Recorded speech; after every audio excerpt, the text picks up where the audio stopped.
अस्सलाम वालेकुम, मेरा नाम है जाज़िब हाशमी और ये है Toyota land cruiser Cygnus 2002 model और ये टोयोटा लैंड क्रूजर की LC100 सीरीज है और ये गाड़ी वर्थ इट है। इवन आज भी 20-22 साल पुरानी हो गई है बट स्टिल आज भी ये गाड़ी वैल्यू टू मनी है। इस तरह से कि इसमें बहुत सारे फीचर्स आते हैं जो कि आज भी बहुत सारी गाड़ियां ऑफर नहीं करती।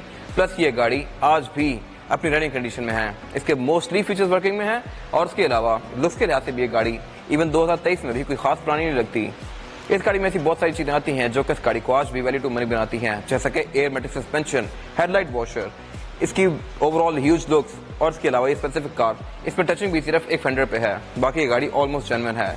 फिर इस गाड़ी में रिम भी 19 इंचेस के आते हैं। ये सारी चीजें मिलकर इस गाड़ी को एक बहुत अच्छा पैकेज बनाती हैं। प्लस इस गाड़ी में कूल बॉक्स भी दिया गया है जो कि अगेन मेरे ख्याल से एक मजे की चीज है। ये गाड़ी साइकिल मोटरस्पोर्ट के पास अवेलेबल है।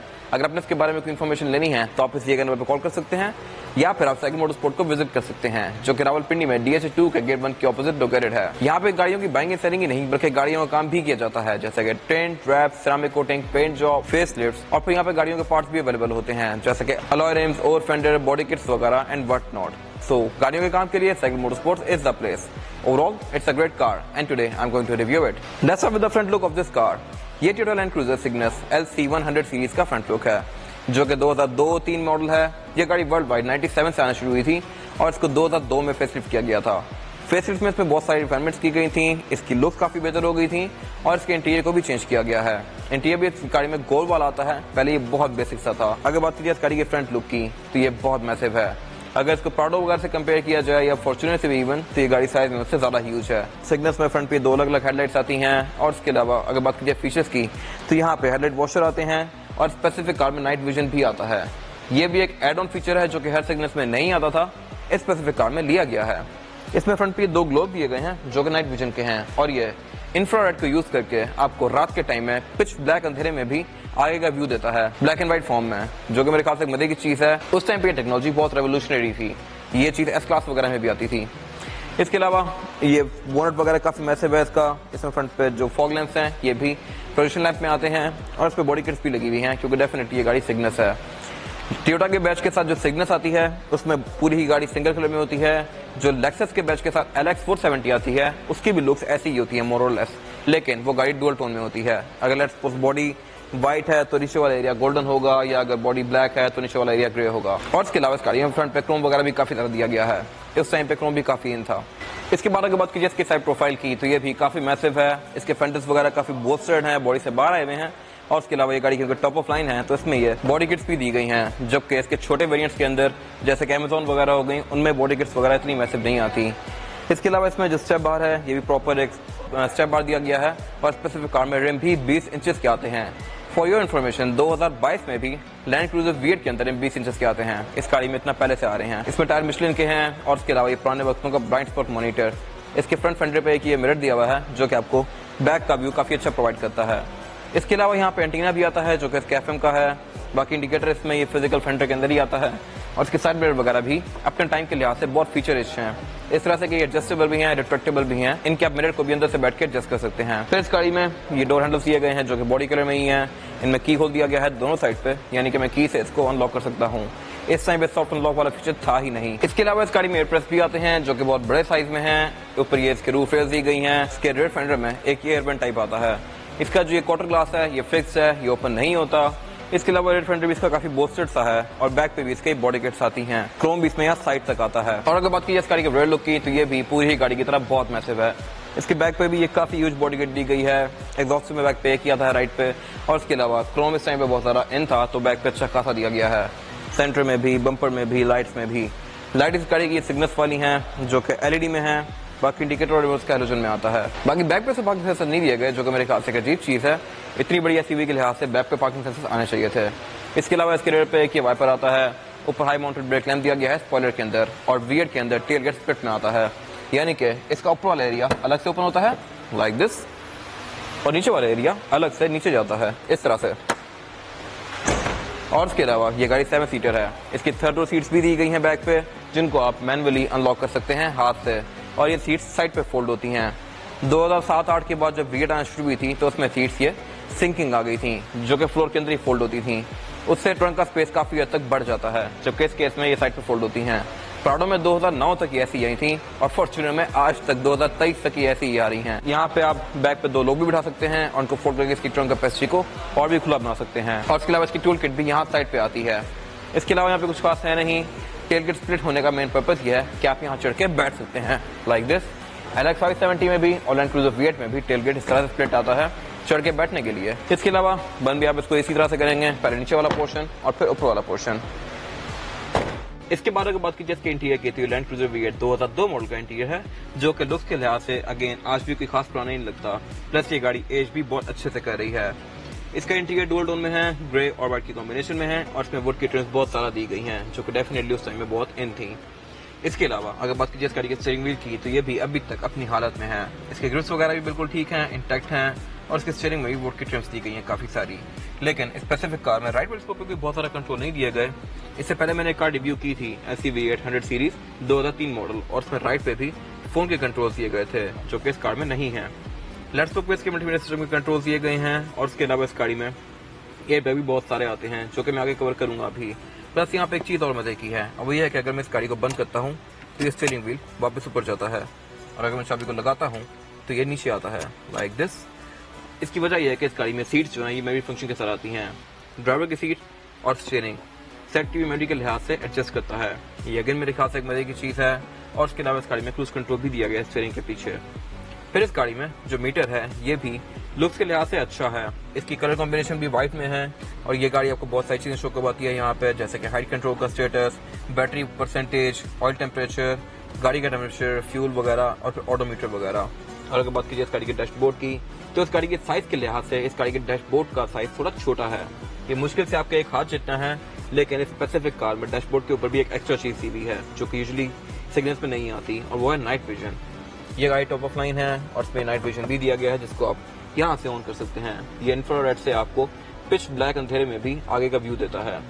इसके अलावा अगर बात की जाए इसके डैशबोर्ड की फ्रंट से, तो इसमें 4 इवेंट्स दिए गए हैं यहाँ पे और उसके सेंटर में काफी बड़ा एंड्रॉइड पैनल दिया गया है। इसमें जेन्युइन स्क्रीन आती है, वो भी टच होती है, लेकिन उसका डिस्प्ले भी बहुत ज्यादा इंटरेक्टिव नहीं होता। 2002 के लिहाज से वो बड़ी जबरदस्त स्क्रीन थी, लेकिन मॉडर्न टाइम्स में वो थोड़ी सी ऑब्सोलीट लगती थी। तो इसमें एंड्रॉइड पैनल लगवाया हुआ है और अब इसमें बहुत सारी चीजें आती हैं, जैसे कि ब्लूटूथ, ऑक्स, नेविगेशन, USB, इसका क्लाइमेट कंट्रोल, यहाँ पे आप वीडियोस वगैरह प्ले कर सकते हैं और वो सारी चीजें जो कि एक एंड्रॉइड पैनल ऑफर कर सकता है। इसमें वाईफाई भी आता है। फिर इस गाड़ी में क्लाइमेट कंट्रोल 3 जोन आता है। 2 जोन फ्रंट के लिए दी गई हैं और 1 जोन बैक के लिए दी गई है। दोनों फ्रंट जोन को आप यहाँ से इंडिविजुअली एडजस्ट कर सकते हैं और उससे नीचे यहाँ पे इसके 2 अलग अलग सिगरेट लाइटर दिए गए हैं और उससे पीछे की एस्ट्रे दी गई है। इसके अलावा यहाँ से आप इस गाड़ी का पोल को भी राइज कर सकते हैं। इसमें पोल भी आता है FM के लिए, जो कि आप देख सकते हैं, और इसके अलावा यहाँ पर डिफरेंशियल लॉकिंग भी दिया गया है। इससे राइट साइड पे इसका RSCA का बटन दिया गया है। RSCA बेसिकली कहते हैं कि रोल सेंसिंग कर्टन एयरबैग, यानी कि अगर ये गाड़ी रोल होती है तो उसके कर्टन एयरबैग डिप्लॉय होंगे कि नहीं होंगे, आप उसको यहाँ से डिसाइड कर सकते हैं। अगर आप कोई सफारी वगैरह पे गए हुए हैं या डेजर्ट में हैं, तो ये गाड़ी अगर रोल होती है तो उसके एयरबैग खुल जाएंगे। अगर आप चाहते हैं कि ना खुलें और आपको पता है कि रोल होने के बाद भी आपको ज़रा डैमेज नहीं होगा, तो आप इनको ऑफ भी कर सकते हैं। उसके अलावा नीचे नाइट विजन दिया गया है और उसके अलावा बाकी अगर बात की जाए इस वाले एरिया की, तो ये इस गाड़ी का गियर लीवर, जो कि 2002 में ये कर्ली वाला आ गया था। पहले ये स्ट्रेट होता था और पहले वाला डैशबोर्ड का ये वाला एरिया भी बहुत बेसिक सा था। इसकी लुक कंपैरेटिवली पहले से बहुत बेहतर है। इसके गियर्स को आप इस तरह से स्विच कर सकते हैं डिफरेंट गियर्स के बीच में। इसकी गियर सिलेक्शन है जो PRND 4, 3, 2 और फिर लोड में गाड़ी फर्स्ट गियर में आ जाती है और मैक्सिमम लोड पुल कर सकती है। फिर यहाँ पे पावर और सेकंड का ऑप्शन भी दिया गया है और इसके 8 मीटर सस्पेंशन का कंट्रोल भी दिया गया है। इस गाड़ी की राइट हाइट को भी आप अपनी मर्जी के लिहाज से ऊपर या नीचे कर सकते हैं। ये चीज अभी भी आती है V8 वगैरह के अंदर, लेकिन पुरानी गाड़ियों में थोड़ी सी प्रॉब्लमेटिक हो जाती है। इस गाड़ी में ये पूरी तरह से फंक्शनल है, जबकि बहुत सारी गाड़ियों में ये इश्यूज कर रहे होते हैं। तो ये कार एक बहुत अच्छा ऑप्शन है लेने के लिए। इसकी सारी चीजें वर्किंग में हैं और इसमें ऐसा नहीं होगा कि आप लेने के बाद इसके काम करवाते रहें। ये गाड़ी टोटली अपनी कंडीशन में है। उसके साथ इस गाड़ी के 4x4 का कंट्रोल दिया गया है। इसकी जो सिलेक्शन है वो है H, N और फिर L। 4H, 2H वाला सीन नहीं दिया गया इसमें। उसकी वजह यह है कि ये गाड़ी है ही ऑल टाइम 4x4। इसको आप हाई रेंज या लो रेंज में स्विच कर सकते हैं और न्यूट्रल भी कर सकते हैं। न्यूट्रल में अगर आप इसको करते हैं तो आपने लाजमी हैंड ब्रेक लगानी है, वरना ये गाड़ी पीछे भी जा सकती है, लाइक रोल हो सकती है। उसकी वजह यह है कि इंजन और टायरों का कनेक्शन कट जाता है न्यूट्रल में। उससे पीछे इसकी हीटिंग सीट के कंट्रोल दिए गए हैं। इसमें ड्राइवर और पैसेंजर दोनों की सीट्स हीटेड आती हैं और इसके अलावा उससे पीछे 2 कप होल्डर्स दिए गए हैं। हैंड ब्रेक इस गाड़ी में ट्रेडिशनल है, जो कि अभी तक ट्रेडिशनल आ रही थी 2022-21 तक। उससे पीछे ये इस गाड़ी का सेंटर कंसोल दिया गया है और यहाँ पे कूल बॉक्स भी दिया गया है। अगेन ये एक बड़ी मजे की चीज है, इसको आप यहाँ से ऑन या ऑफ कर सकते हैं। इससे पहले जो मैंने कार रिव्यू की थी उसमें कूल बॉक्स नहीं था, ये चीज ऑप्शनल होती है, बट इस कार में ये दी गई है। इसके बाद अगर बात कीजिए इस गाड़ी की सीट्स की, तो ये पूरी ही लेदर की फिनिश में है और ये सिंगल ही कलर में है, व्हाइट में। इसमें कोई कॉम्बिनेशन नहीं दिया गया, लेकिन इस गाड़ी में ड्राइवर और पैसेंजर दोनों की सीट इलेक्ट्रॉनिकली एडजस्टेबल आती हैं। इसके अलावा इस गाड़ी में रेयर व्यू मिरर भी ऑटो डिमिंग आता है। ये भी इसी जनरेशन में इंट्रोड्यूस करवाया गया था और ये उस टाइम पे बड़ी कटिंग एज टेक्नोलॉजी थी और इसमें ये दिया गया है। अभी भी बहुत सारी गाड़ियां ऑफर नहीं करती, बट इतना पहले की गाड़ी में भी चीज आती थी। इसके अलावा सेंटर में इसकी सनरूफ दी गई है। Sunroof definitely top of rank गाड़ियों में आती होती है। और उसके अलावा इस गाड़ी की जो विंडो है ये भी सिंगल टैप वाली है। अगेन ये चीज भी उस टाइम पे बड़ी कटिंग एज टेक्नोलॉजी थी, लेटेस्ट तरीन चीज, तो इस गाड़ी में ये दी गई है। इसके अलावा स्पीकर भी इसमें बहुत सारे आते हैं, 4 डोर्स में, फिर 2 ट्वीटर्स, फिर 2 बैक पे स्पीकर भी आते हैं। इसमें कुछ गाड़ियां आती हैं जिनमें sound system Mark Levinson आता था, बट स्पेसिफिक कार में वो चीज नहीं ली गई।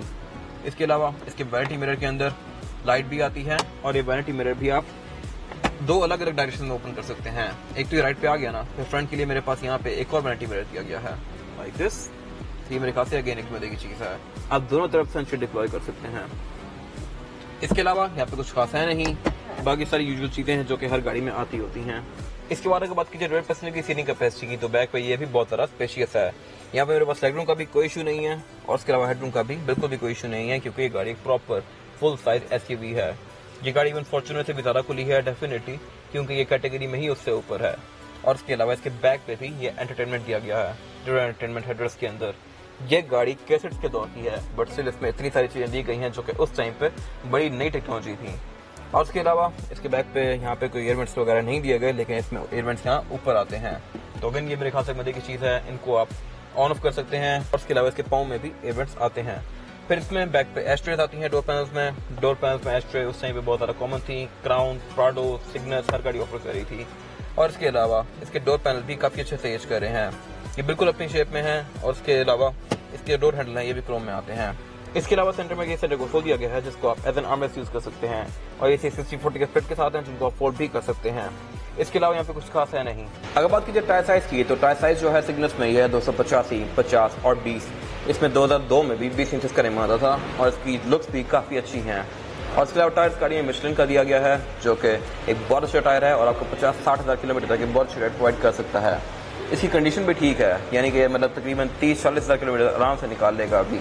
और इसके अलावा इस गाड़ी में ऑल व्हील डिस्क ब्रेक आती है, इसमें मेडिसिन सस्पेंशन भी आता है जो कि इसकी राइड को बहुत स्मूथ बनाता है। फिर इसमें ABS भी दी गई है और हर वो चीज़ है जो कि इसकी राइड को अच्छा बना सकती है। ये गाड़ियां देखने में बहुत बल्कि लगती हैं, लेकिन इनकी ड्राइव उतनी ही ज्यादा कंफर्टेबल होती है। इसके बाद अगर बात कीजिए इस गाड़ी के इंजन की, तो इंजन इस गाड़ी में 2UZ-FE आता है, जो कि UZ फैमिली का सेकंड जनरेशन इंजन है। और ये इंजन 4.7 लीटर पेट्रोल V8 है, यानी कि इसमें 8 सिलेंडर आते हैं। और इसके अलावा ये गाड़ी ऑल टाइम 4x4 है, यानी कि सिर्फ रेलवे पे ही चला सकते हैं, ये गाड़ी 4x4 पे ही रहेगी हमेशा। और इसके अलावा इसकी जो एक डाउन साइड है वो ये है कि ये गाड़ी आपको एवरेज की बहुत अच्छी नहीं देगी। ये गाड़ी आपको वेलोसिटी 5-6 तक की एवरेज दे सकती है, ये 4-5 तक की अगर आप इसको रफ यूज करें तो। लॉन्ग पे ये गाड़ी इतने पे ही रहती है। लेकिन इस गाड़ी को लेने के बहुत सारे फायदे हैं। एक तो फायदा ये है कि गाड़ी बहुत ड्यूरेबल है।